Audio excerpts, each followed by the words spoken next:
Unión de Educadores de la Provincia de Córdoba, junto a los docentes en defensa de la educación pública.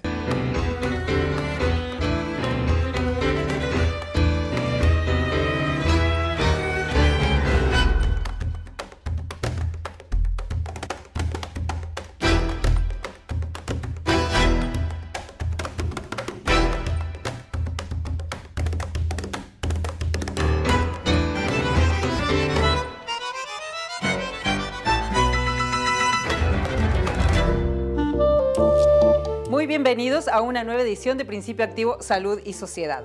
Hoy nuestro invitado especial es el ex juez de Cámara Federal, el doctor Carlos Alberto Rosansky, con una larga trayectoria en la defensa de los derechos humanos, en la defensa de la integridad sexual de niñas, niños y adolescentes, y uno de los primeros que trabajó por la tipificación del femicidio en el Código Penal. Con él hablamos de lo que está pasando en la Argentina.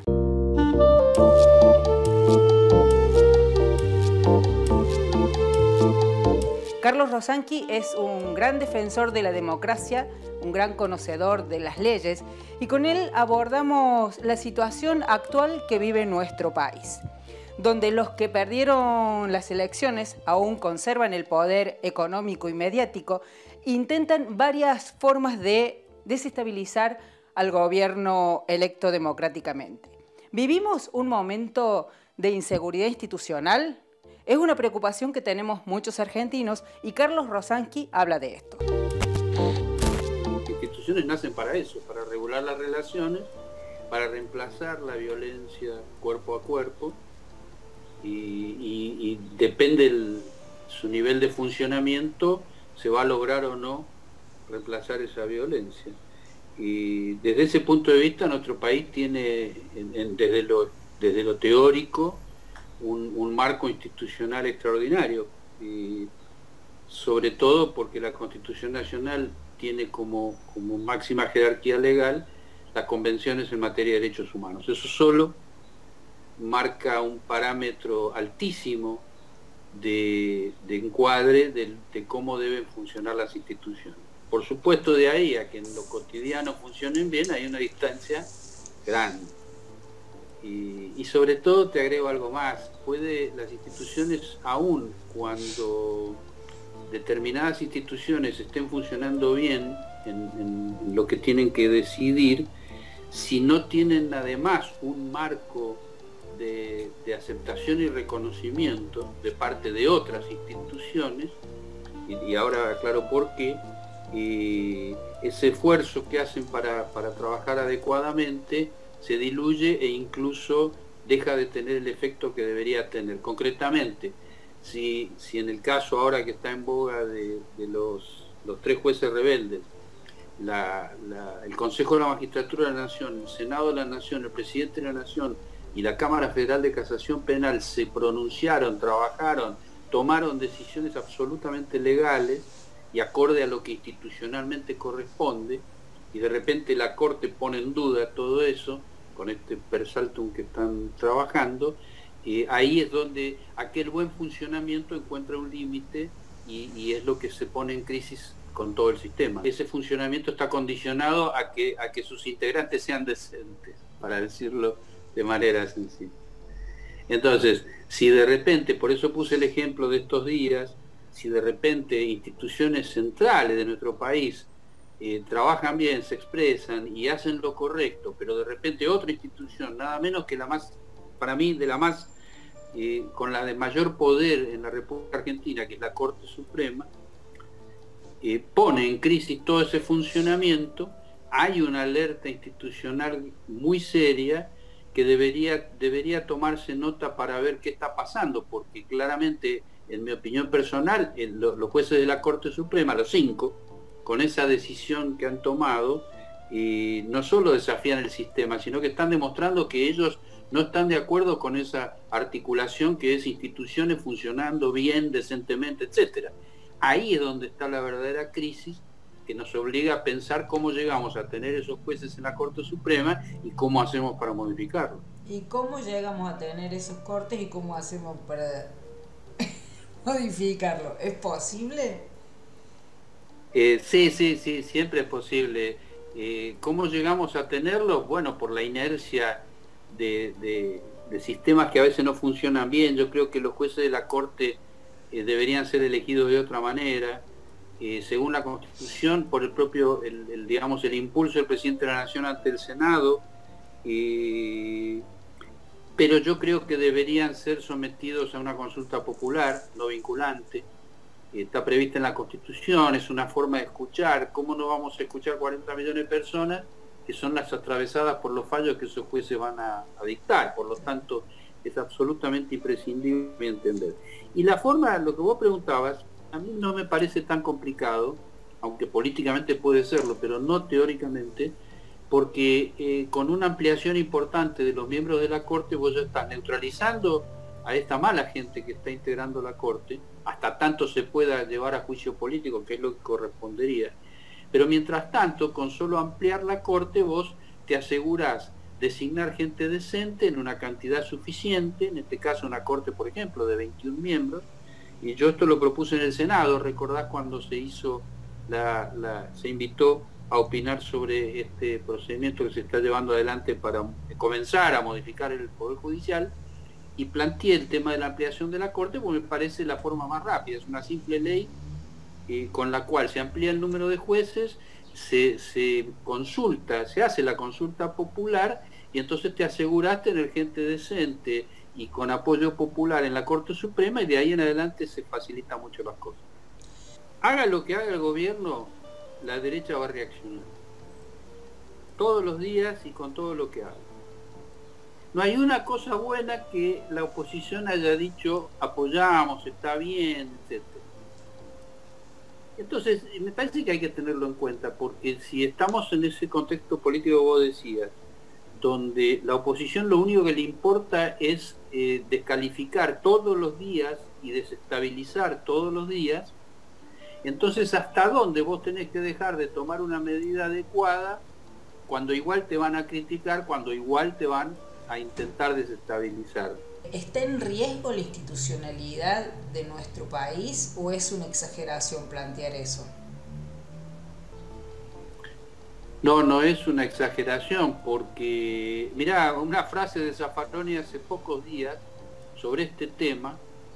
Él dijo que si la Corte llegara a hacer lugar al persaltum, no solo abrirlo, que ya es un daño enorme a la ciudadanía, pero si hiciera lugar, desaparece el Poder Judicial. Esto lo dijo hace días Zaffaroni públicamente. De modo que sí creo que hay un riesgo. Hay un riesgo a partir del 10 de diciembre del año pasado. Es decir, a partir del día en que la oposición deja de ser gobierno, con lo cual deja de saquear porque ya no es gobierno, su única finalidad era el saqueo, y pasa a desestabilizar. Y lo hacen desde todos los lugares posibles, hasta los inimaginables, como puede ser fomentar una quema de barbijos o que destruyan un móvil del Servicio Penitenciario Federal en un importante country de la provincia de Buenos Aires, o que rodeen la quinta presidencial de Olivos policías armados, por ejemplo. Bueno, en todo eso se puede ir viendo el mensaje cotidiano de violencia y de desestabilización. De modo que subestimarlo sería un error muy grave, y por el contrario, darle el valor que tiene, la gravedad que tiene, y analizar con profundidad cuáles son los caminos adecuados para contrarrestarlo, me parece que es el desafío actual, ¿no? Vivimos tiempos complicados a nivel mundial, y en la Argentina los grandes medios de comunicación están comprometidos con generar desesperanza, bronca, odio. No nos dejemos engañar, no nos dejemos arrebatar la capacidad que tenemos como pueblo de seguir adelante. Hemos demostrado que saliendo a la calle hemos tenido la capacidad de parar las grandes injusticias. Por ejemplo, el 2x1. Entonces, no nos dejemos engañar. Que hoy no salgamos a la calle no significa que hayamos perdido ni la convicción ni la fuerza, sino que estamos cumpliendo con cuidarnos. No nos dejemos engañar y sigamos adelante. En el próximo bloque de Principio Activo Salud y Sociedad, el tercer informe de Policía Judicial.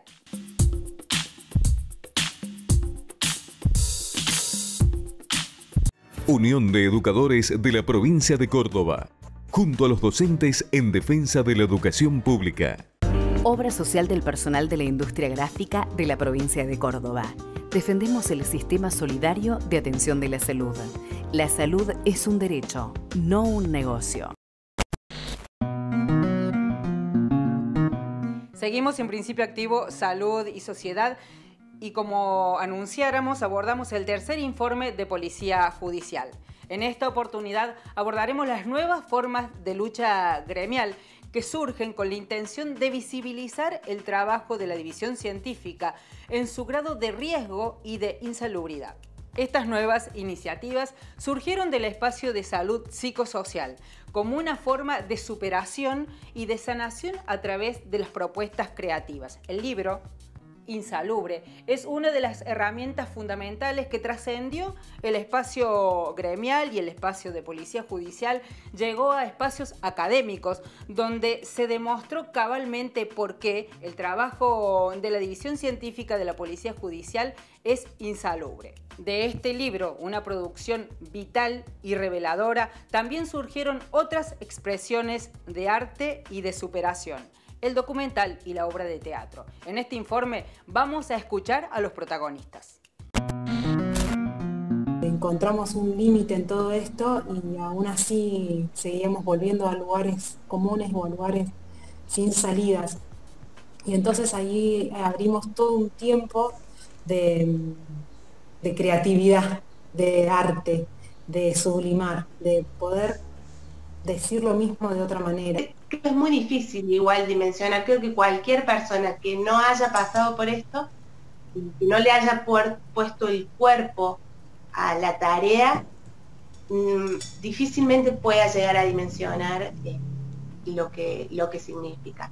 Por eso es tan importante el libro y todo lo que se trabajó en el espacio de apoyo psicosocial, porque hay profesionales de la salud son quienes dejan constancia y quienes explican por qué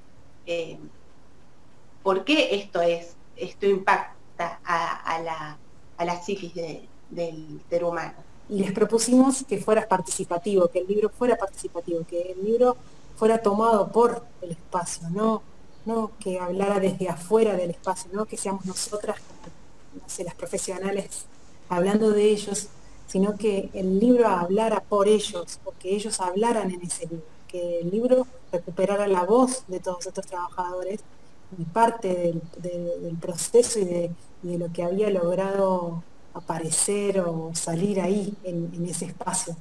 Entonces el libro en el último año, en el tercer año fue como la gran excusa, para convocarnos a eso, ¿no? A escribir, a decir de otras maneras. Tratamos de recrear el ámbito de trabajo desde el interior de la cabeza del técnico. Tratamos de representar aquello que le pasa y que no está dicho, aquello que los atraviesa en el cuerpo y no se manifiesta, aquellas cosas que tensionan al ser humano fuera incluso del lugar de trabajo y el horario de trabajo. La idea era que el espectador de algún modo pudiera acercarse a sentir lo que les pasaba en el cuerpo a los técnicos. Que se produjera en el espectador, que no tiene que ver con este ámbito, que es desconocido, se producía como una ruptura, algo les pasaba que en algún sentido los incomodaba, sin llegar a sentir rechazo, que eso era una cosa que para nosotros era importante, porque estamos trabajando de alguna manera con una porción del horror. Y lo que había que lograr es que el espectador no viviera el horror como una agresión, como algo que lo alejara, sino que pasara más suavemente por lo sensitivo y atravesara más lo racional, para que pudiera sacar conclusiones, elaborar de alguna manera un conocimiento de eso. Y surge a partir de la necesidad de visibilizar las condiciones laborales en las que trabajamos. surge a partir del espacio de apoyo psicosocial, en el cual se empiezan a ver que todos estos discursos eran comunes y bueno, cómo visibilizar eso. Encontramos a partir del libro, encontramos el trabajo en un audiovisual que simplemente recolecta como diferentes discursos y vivencias que han hecho los compañeros, las compañeras en los lugares del hecho. El proceso mismo del documental fue algo que fue muy sanador y muy constructivo para nosotros como colectivo, como grupo. Y luego estamos bastante conformes porque encontramos que pudimos hacer un audiovisual, un discurso que es común, que son muchas ideas que están dando vueltas y eso es como fijarlos en algo y darle un sentido. Para nosotros es muy importante que el trabajo sea declarado insalubre para que las condiciones del trabajo nuestro sean las que necesitamos. Los tiempos de descanso, las áreas de descanso, las formas de abordar un lugar del hecho, el apoyo psicosocial luego de hechos traumáticos, contención por parte de la institución. Tomar la creatividad como herramienta para poder procesar, para poder licuar de alguna manera muchas cuestiones negativas y transformar en expresiones artísticas, como sea un libro, como sea un documental, una muestra de fotos, instalaciones artísticas, ha sido realmente para nosotros y nosotras algo completamente sanador. Declarar la insalubridad tiene importancia porque justamente lo que puede facilitar es un presupuesto que pueda destinarse para espacios de contención, para garantizar efectivamente la rotación del personal, de descanso, la jubilación anticipada, digamos, como hay muchos derechos que van de la mano de esa declaración y por eso la importancia de dar a conocer esta causa y esta lucha. Cada informe nos aporta una nueva mirada con mayor profundidad sobre la importancia de la declaración de insalubridad de este trabajo. También nos acerca al compromiso de trabajadoras y trabajadores que, junto al gremio, llevan adelante esta tarea con alto compromiso humano y profesional. Ahora, necesitamos que la patronal asuma su responsabilidad y cuide a sus trabajadores. Es una responsabilidad social, no solamente involucra a la individualidad de cada trabajador. Por eso, la declaración de insalubridad es urgente y necesaria. En el próximo y último bloque de Principio Activo Salud y Sociedad, la voz de los trabajadores y economía feminista.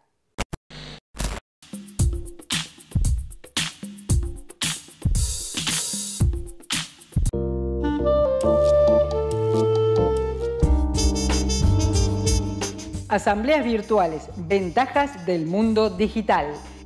En Code Sociedad Anónima, líder mundial en firma digital, junto a DDA, te ofrecen las ventajas de la asamblea virtual. Menos costo, más ágil, más simple, con validez legal y resguardo. Unión de Educadores de la Provincia de Córdoba, junto a los docentes en defensa de la educación pública. BM Consultorios Odontológicos. Somos un equipo de odontólogos formados para prevenir y cuidar tu sonrisa. Te cuidamos, nos cuidamos. Obra social del personal de la industria gráfica de la provincia de Córdoba. Defendemos el sistema solidario de atención de la salud. La salud es un derecho, no un negocio.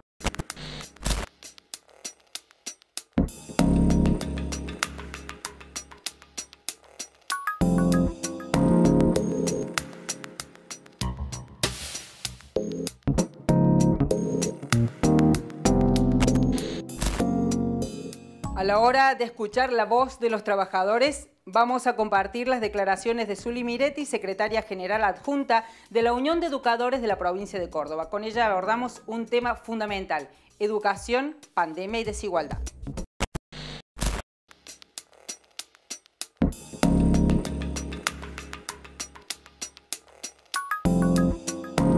Esta pandemia nos mostró también que a veces el estar aislado del del virus y encerrados en las propias casas también puede ser muy peligroso.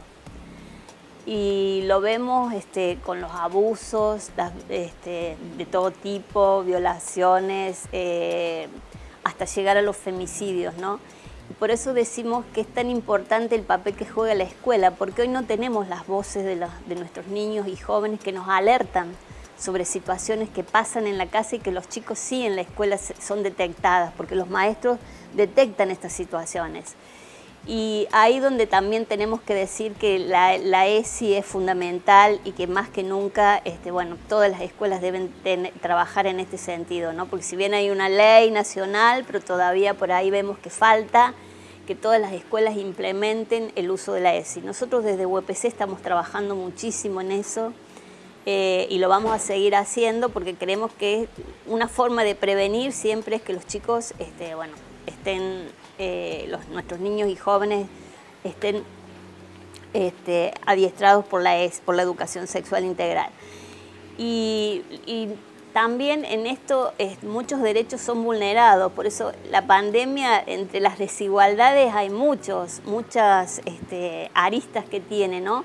Y creo que con los derechos humanos son colectivos, se construyen colectivamente y se defienden colectivamente. Y por eso es tan necesaria la presencialidad en las escuelas, porque es el lugar de los encuentros, el lugar de donde circula la palabra. Y bueno, y la educación es un derecho, pero como decía antes también, se tienen que cumplir montones de derechos para que, bueno, realmente nuestros chicos tengan, nuestros niños, jóvenes y la sociedad en su conjunto tenga una vida más solidaria, más justa, más igualitaria, porque si algo demostró esta pandemia es la tremenda desigualdad que existe y es en todos los niveles, ¿no?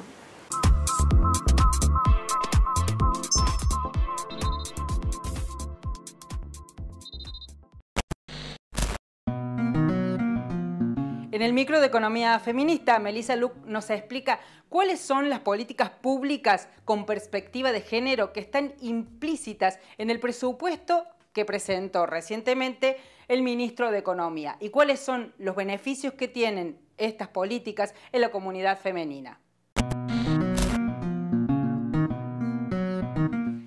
Hola a todos y a todas. Bueno, de nuevo Melissa Luc hablándoles sobre economía feminista. Hoy vamos a seguir hablando sobre los presupuestos públicos con perspectiva de género, algo histórico en Argentina. Este año se presentó el primer presupuesto público con perspectiva de género y por lo tanto mi idea es explicarles un poquito de qué se trata eso. La semana pasada vimos que los presupuestos públicos son la determinación por parte del gobierno nacional, en este caso, de los gastos que va a tener el año próximo y de dónde va a obtener los recursos para pagar esos gastos. Detalles no menores. Y lo que ha sucedido este año es que por primera vez en la historia de la Argentina se ha presentado un presupuesto público en donde una de las dimensiones más importantes es el género. En la semana pasada yo les había contado que la economía feminista lo que viene a establecer es que las políticas públicas y los programas que implementan los estados en sus distintos niveles y que están regulados generalmente con estos presupuestos, es decir, se dice cuánto se va a destinar a una política pública, a un programa, del total del dinero que tiene un Estado, por lo tanto están contempladas en el presupuesto, habíamos visto que estas políticas públicas o programas no son neutrales al género, es decir, tienen un impacto positivo o negativo sobre los distintos géneros que existen en nuestra sociedad. Por lo tanto, hoy les quiero contar de una cosita más. Además de que no son neutrales con respecto al género, lo que vamos a ver es que las políticas públicas y los programas pueden tener dos objetivos distintos. El primero es reducir la brecha de género, es decir, reducir las desigualdades entre hombres y mujeres. Lo que quiere decir que tienen que ser políticas públicas o políticas o programas que destinen recursos a que las mujeres no tengan distintas oportunidades que sus pares hombres. Un ejemplo de una política pública que busca reducir la brecha de género es, por ejemplo, una política pública destinada a las guarderías en los lugares de trabajo o destinada a que haya un cupo y que el Estado controle y ponga dinero para que ese cupo se cumpla. Un ejemplo. Pero después existen otras políticas públicas que, si bien no reducen la brecha de género, tienen un impacto positivo sobre el colectivo femenino. Un ejemplo claro de este tipo de políticas es la asignación universal por hijo. La asignación universal por hijo está destinado a padres y madres que no tienen trabajo, que están informales y que viven por debajo de la línea de pobreza o sobre la línea de pobreza. Y se ha demostrado que obviamente la mayor cantidad de personas que la piden son mujeres, porque la mayoría de las mujeres estamos en los mercados más informales y precarizados. Y por lo tanto son las mujeres las que mayoritariamente piden esta asignación.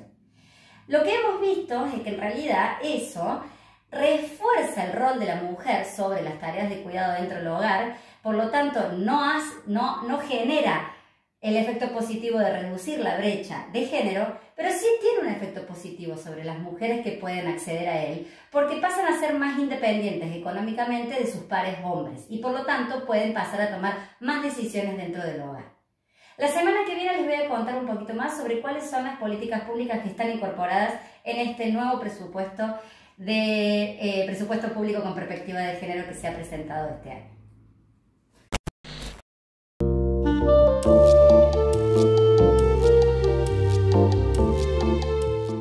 Todos sabemos que la situación económica a nivel mundial y regional es altamente compleja, por decirlo menos. También sabemos que el 10 de diciembre el gobierno electo por el pueblo argentino recibió un país en crisis y después, a los pocos meses, se declaró la pandemia. Es importante entonces poner blanco sobre negro y no dejarnos engañar por lo que muchas veces nos dicen la mayoría de los medios de comunicación. Y pasar en limpio que para salir adelante estamos transitando un proceso donde el trabajo tiene que ser colectivo y donde los logros también son de forma escalonada. Muchos logros de este gobierno no se ven o son directamente invisibilizados por los grandes medios de comunicación.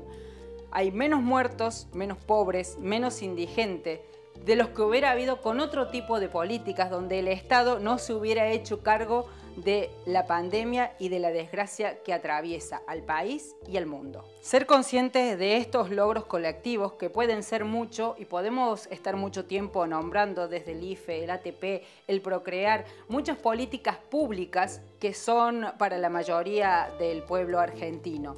Esto tiene que ayudarnos a empujar la esperanza. La prioridad es superar la emergencia sanitaria, económica y social. Una sociedad con una democracia viva y con una justicia independiente de todos los poderes, no solamente los políticos, sino también los económicos, nacionales e internacionales. Cada uno desde su lugar puede aportar a este proyecto nacional, siendo críticos y no dejarse desesperanzar por la gestión falsa de muchas noticias. La angustia inmoviliza, por lo tanto, nos aferremos a la alegría de construir solidariamente un mundo mejor. No nos dejemos robar la utopía.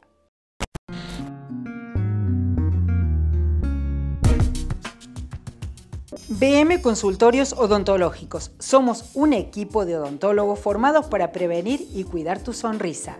Te cuidamos, nos cuidamos.